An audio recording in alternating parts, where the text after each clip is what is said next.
Lion won't let anyone near him. The reason why will break your heart. How will this story unfold? To find out, watch the video to the end. But first, please subscribe to my channel and turn on notifications to get more stories like this. The sun dipped low on the horizon, casting long golden shadows across the vast expanse of the African savanna. The air was heavy, the silence broken only by the occasional rustling of dry grass.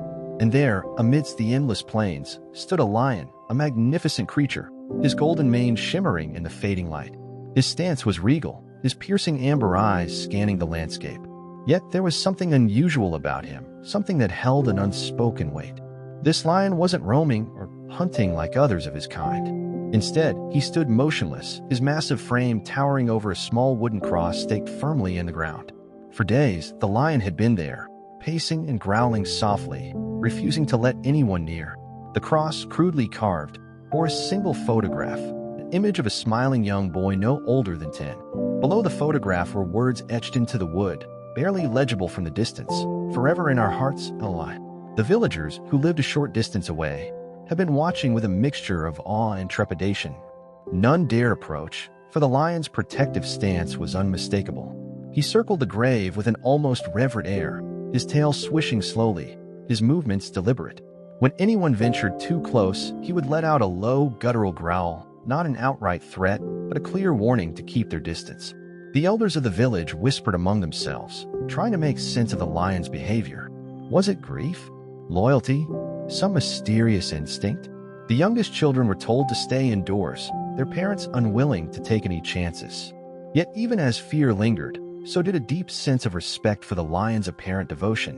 One of the villagers, a man named Daniel, had been observing the scene from a safe distance. He was a local guide, well-versed in the habits of the wildlife that roamed the savanna. But this was unlike anything he had ever seen. Daniel watched as the lion sat beside the cross, lowering his massive head as though in prayer. The sight sent chills down his spine.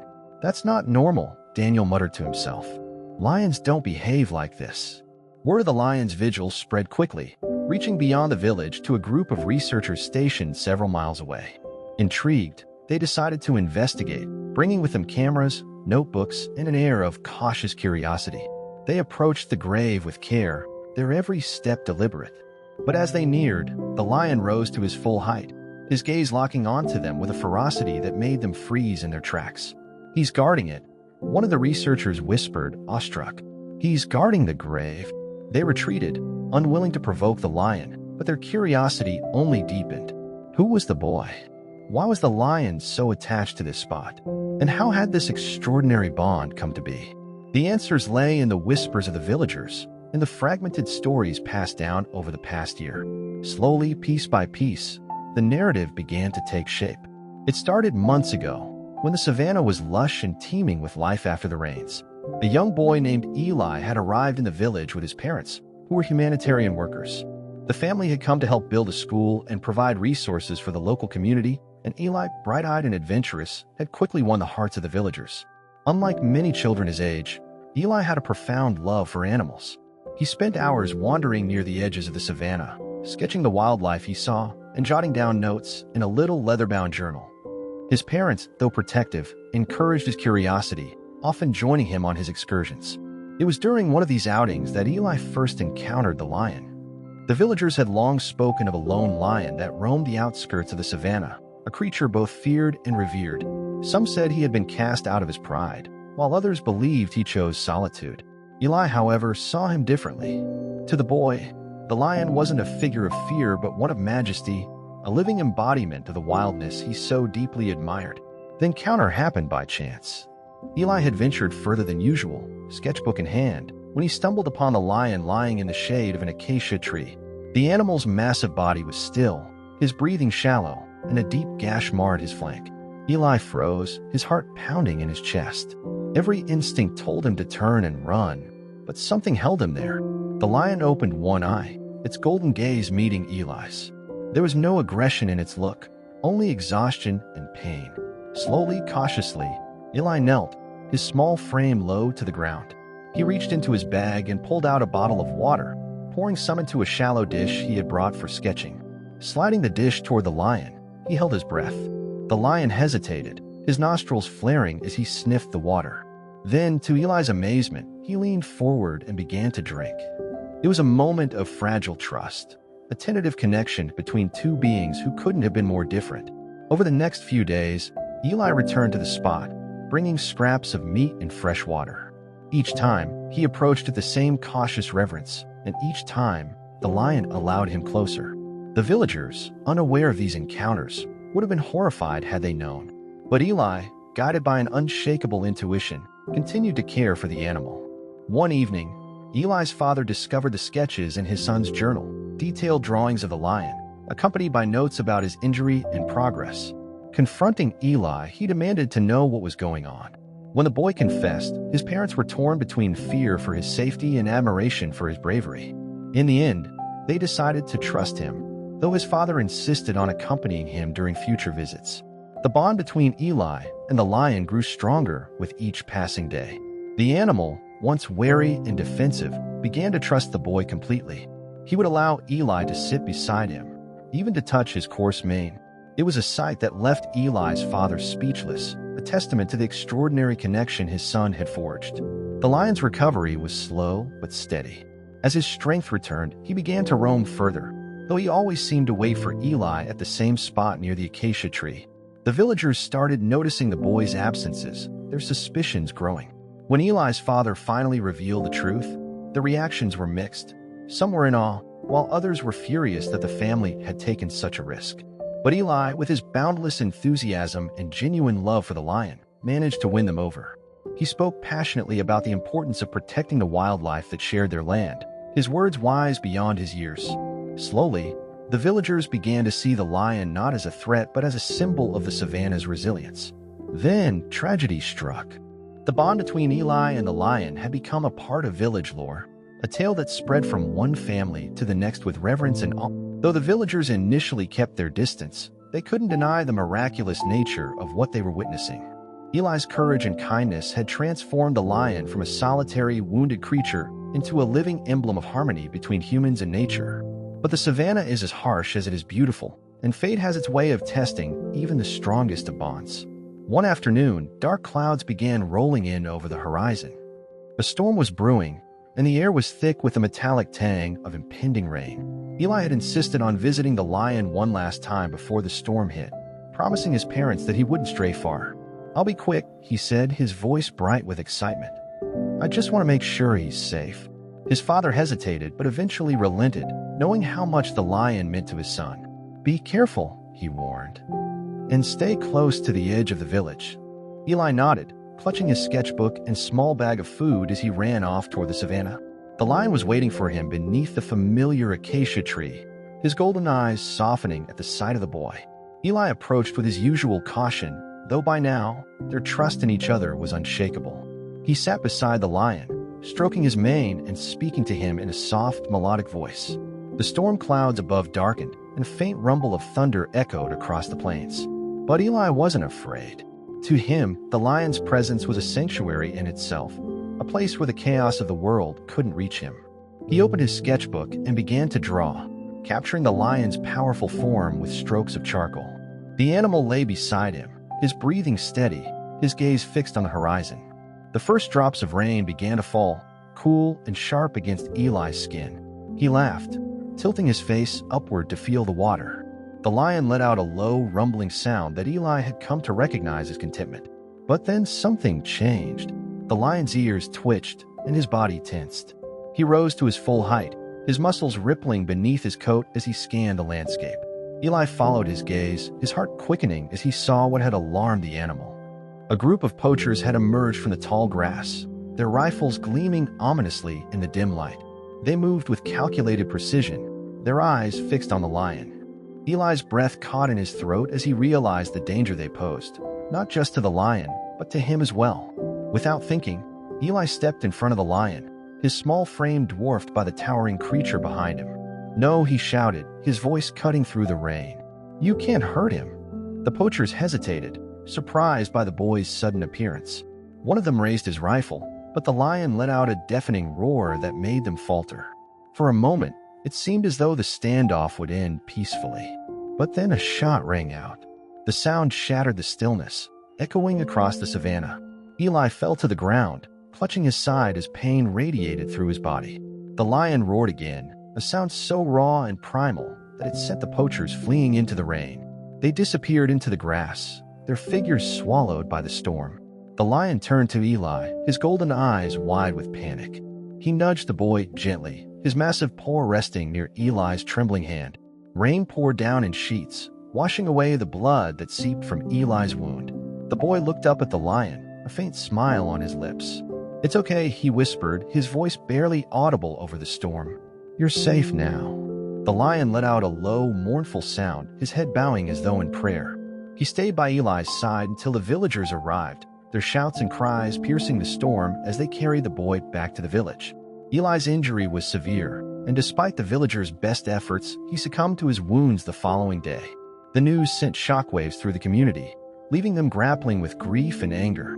The poachers were never found, and the villagers vowed to protect their land more fiercely than ever. The lion, however, was inconsolable. He lingered near the edge of the village, his golden eyes searching for Eli even as the days turned into weeks.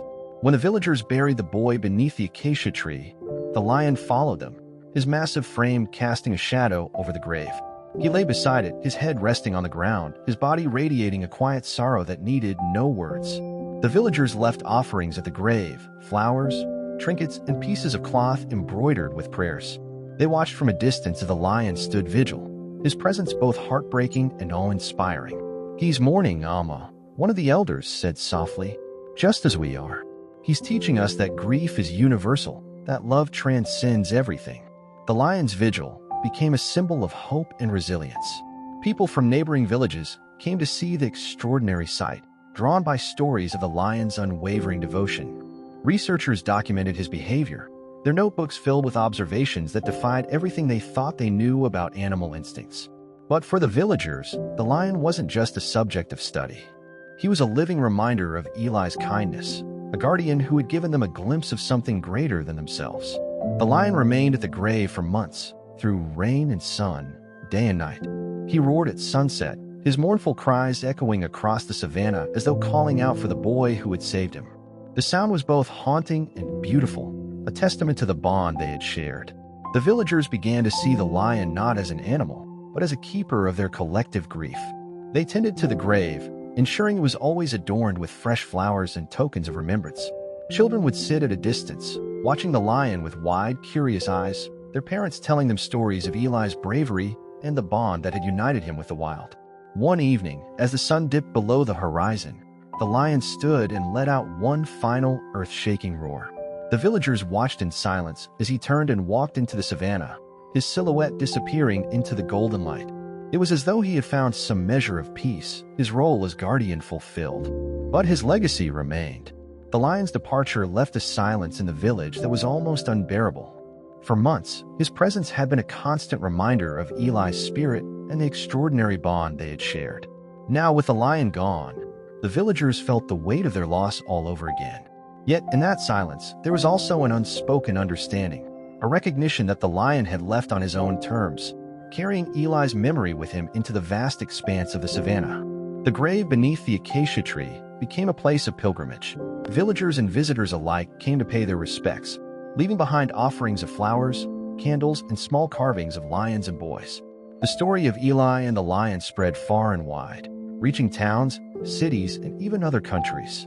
People were drawn to the tale, not just because of its uniqueness, but because of the universal truths it revealed about love, loyalty, and the unbreakable connections that transcend boundaries.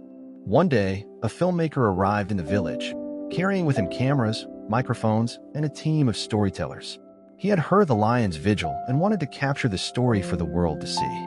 The villagers, hesitant at first, eventually agreed, understanding that sharing Eli and the lion's story could inspire others to value the relationships between humans and the natural world. The filmmaker interviewed everyone who had known Eli, his parents, the villagers, even the researchers who had witnessed the lion's vigil. He recorded the stories with care, ensuring every detail was preserved. The villagers led him to the grave, where the filmmaker knelt in silence, his eyes tracing the rough-hewn cross and the faded photograph of the smiling boy. "This isn't just a story about a lion," he said softly, his voice filled with emotion. "It's a story about humanity, about what we can learn from the creatures we share this world with. The documentary, titled The Lion's Vigil, became an international phenomenon. It captured the hearts of millions, bringing tears to the eyes of those who watched it. The film chronicled Eli's bravery, the lion's devotion, and the bond that had defied all odds. It featured stunning footage of the savannah, interwoven with the voices of those who had lived the story firsthand. But the documentary didn't just tell a story. It ignited a movement. Inspired by Eli's compassion and the lion's loyalty, people around the world began advocating for wildlife conservation and the protection of habitats.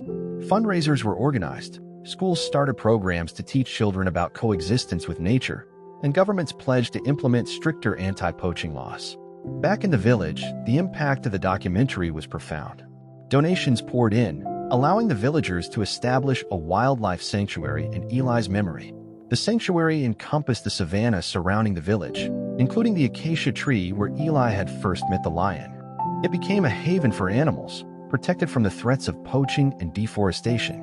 The sanctuary was named Eli's Haven, and its entrance featured a bronze statue of the boy and the lion. The statue captured the essence of their bond, Eli's small hand resting on the lion's mane, the lion's head lowered in quiet trust. Beneath the statue was a plaque that read, "In memory of Eli, whose kindness bridged the divide between human and wild. May his spirit guide us to protect and cherish all life." The sanctuary became a place of healing for the villagers. It gave them purpose, a way to channel their grief into something meaningful. They worked tirelessly to care for the land and its inhabitants, guided by the lessons Eli and the lion had taught them. Years passed, and Eli's story continued to inspire. Children who visited the sanctuary learned about the boy who had befriended a lion and the courage it took to stand up for what he believed in. They walked the trails that wound through the savannah, stopping at signs that told the story of Eli's bond with the lion.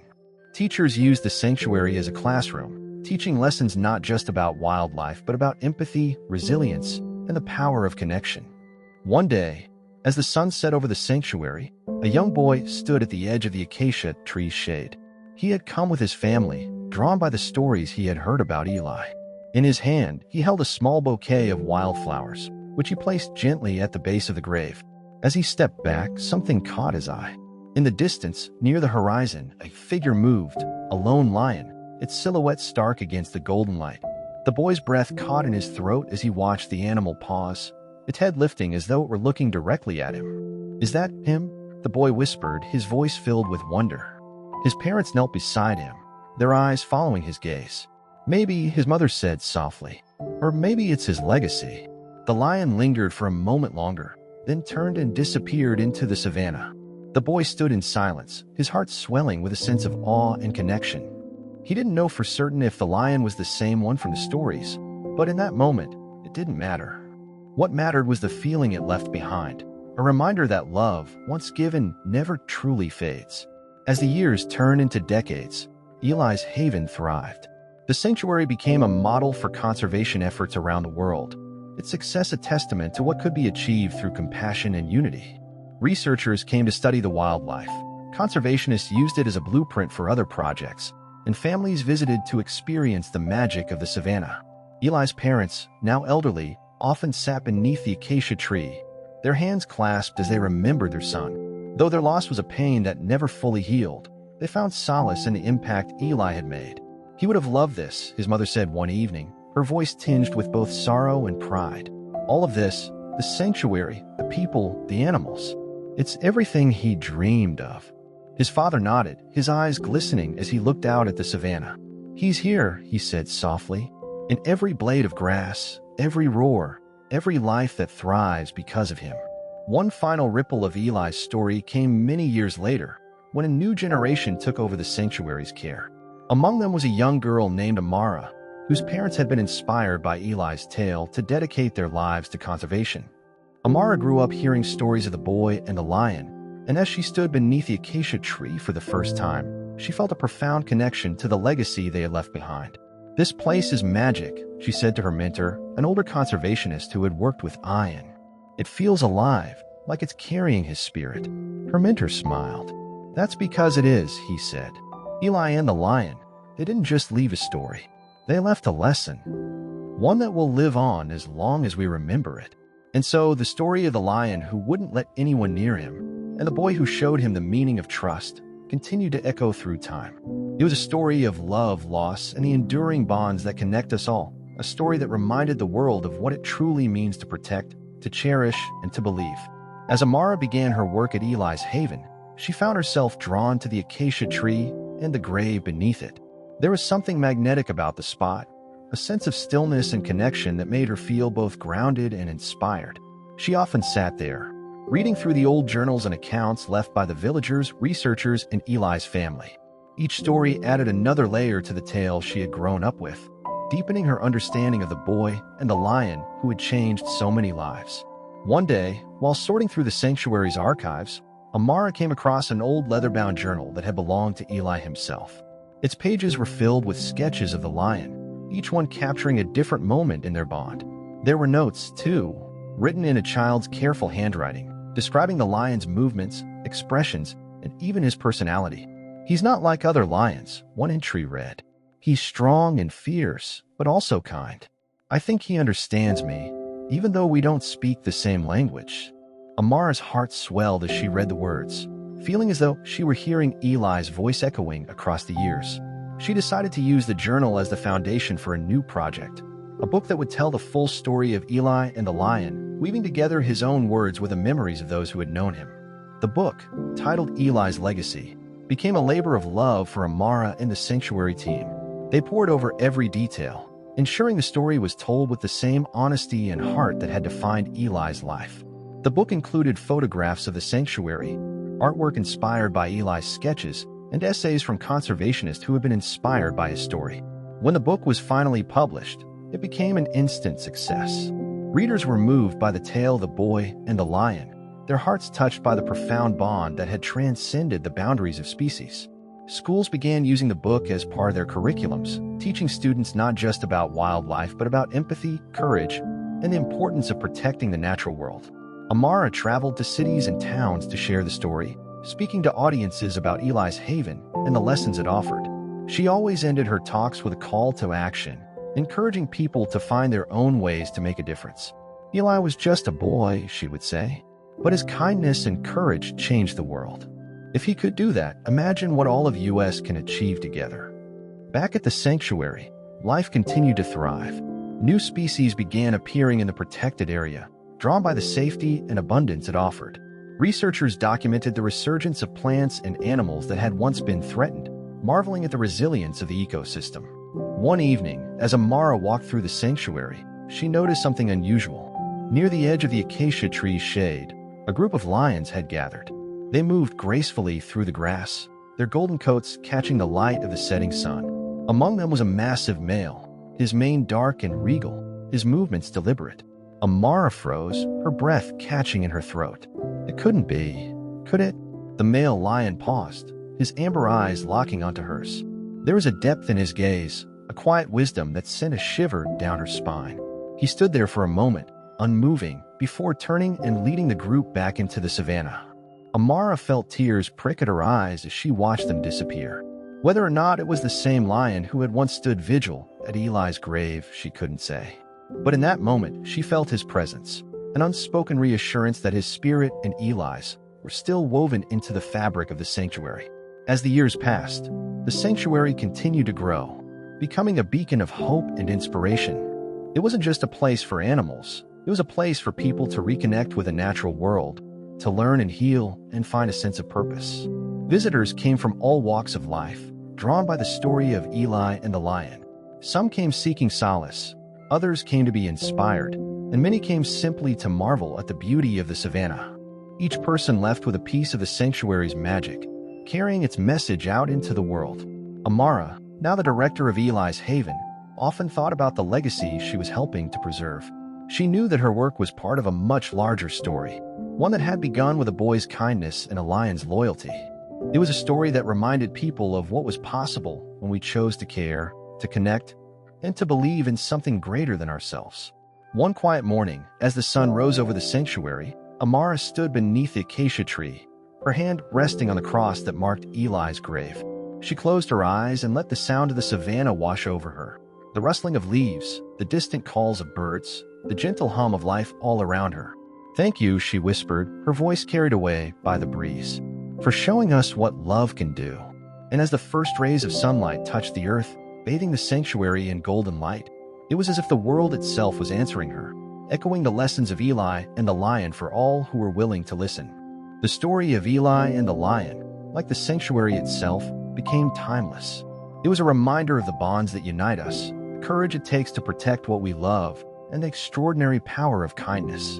And though the lion's roars no longer echoed across the savannah, his spirit lived on in every tree, every blade of grass, and every heart that carried the story forward. Years turned into decades, and the story of Eli and the lion became a cherished tale, passed down not just through words but through the land itself. The sanctuary grew into a global symbol of hope and unity, attracting not only visitors but also individuals and organizations committed to conservation and education. One of the sanctuary's most celebrated traditions became the annual Eli and the Lion Festival. Held every year on the anniversary of Eli's first encounter with a lion, the festival brought together people from all over the world. It was a time to celebrate the bond between humans and nature, to honor the memory of Eli, and to continue his mission of protecting the wild. The festival began with a walk along Shakti's path, a symbolic trail that retraced the steps of Eli's journey with the lion. Along the path, storytellers recounted the tale with vivid detail, their words bringing the savannah to life. Children and adults alike listened in rapt attention, their imaginations filling with images of a lion's majestic form and the boy's courageous heart. At the end of the path, beneath the acacia tree, the community gathered for a moment of silence. They stood in a circle, their hands clasped, as the golden light of the setting sun bathed the landscape. It was a time of reflection, of remembering Eli's kindness and the lion's loyalty, and of renewing their commitment to the sanctuary's mission. One year, during the festival, an elderly woman stepped forward to share her story. She introduced herself as Lena, a retired journalist who had covered the initial events of Eli's story decades ago. Her voice trembled with emotion as she recounted how the experience had changed her life. "I came here as an outsider," she said, her eyes glistening with tears. "I thought I was here to report a story, but what I found was so much more. Eli and the lion showed me what it means to truly see another being, not just with your eyes, but with your heart. They taught me that love isn't confined by language, species, or borders. It's universal." Her words resonated deeply with the crowd, many of whom had been similarly touched by the sanctuary's message. After her speech, people approached her to express their gratitude, sharing their own stories of how Eli's legacy had inspired them to act with compassion and courage. As the festival continued to grow in popularity, it also became a platform for action. Conservationists used the event to raise awareness about the challenges facing wildlife and to advocate for policies that protected habitats. Funds raised during the festival went directly toward expanding the sanctuary and supporting similar efforts around the world. One particularly impactful project was the Eli Initiative, a program designed to empower local communities to become stewards of their environments. Through education, resources, and support, the initiative helped villages create their own sanctuaries, preserving not only wildlife but also cultural heritage. Amara, who had spearheaded the program, was especially proud of its success. She traveled to villages near and far, sharing the story of Eli and the lion as a source of inspiration. "This isn't just about one boy and one lion," she would say. "It's about all of us. It's about the choices we make every day to protect what matters most." One day, while visiting a newly established sanctuary, Amara encountered a young boy who reminded her of Eli. He was about 10 years old, with bright eyes and an infectious smile. He introduced himself as Kieran and eagerly shared stories about the animals he had seen in the sanctuary. "They're my friends," Kieran said, holding up a sketchbook filled with drawings of lions, elephants, and birds. Just like Eli and the lion. Amara felt a lump form in her throat as she flipped through the pages. Kieran's sketches were filled with the same wonder and attention to detail that had defined Eli's drawings. It was as if the boy's spirit lived on in this new generation, inspiring others to see the world through a lens of love and connection. Before leaving, Amara gave Kieran a copy of Eli's legacy. "This is for you," she said. "I think you'll understand it better than anyone." Kieran's eyes lit up as he accepted the book. "Thank you," he said, clutching it to his chest. "I'll take care of it. I promise." Back at Eli's haven, Amara continued her work, always striving to honor the sanctuary's mission. She often reflected on how far they had come, from a single boy's act of kindness to a global movement that had touched millions of lives. Yet, she knew there was still much to be done. The world was constantly changing, and the challenges facing wildlife and the environment were growing more complex. But Amara was undeterred. She drew strength from the stories of those who had been inspired by Eli and the lion, from the children who walked Shakti's path with wide-eyed wonder, and from the land itself, which continued to thrive under their care. One evening, as she stood beneath the acacia tree, she noticed a group of young lions resting in the shade. Their presence was a testament to the sanctuary's success, a reminder that life would always find a way to endure. As she watched them, she felt a deep sense of peace, a quiet assurance that the legacy of Eli and the lion was in good hands. Decades later, long after Amara had passed the torch to the next generation, the sanctuary remained a beacon of hope. Its trails were well-worn, its stories well-told, yet the magic of the place never faded. Visitors continued to come from all corners of the globe, drawn by the tale of the boy and the lion who had changed the world. And though the lion's roars no longer echoed across the savannah, his presence could still be felt, in the rustling of the leaves, in the golden light of the acacia tree, and in the hearts of all who carried his story forward.